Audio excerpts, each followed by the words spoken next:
Covering about 700 acres, Chittorgarh Fort is the largest fort in India, having towers and walls that have stood since the Maurya Empire rulers built it in the 7th century.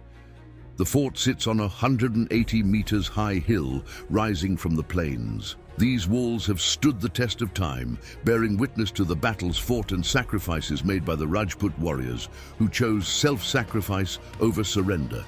This monument flaunts 7 gates strongly fortified to withstand any attack. The fort complex is like an ancient city, with several palaces and temples within the compound.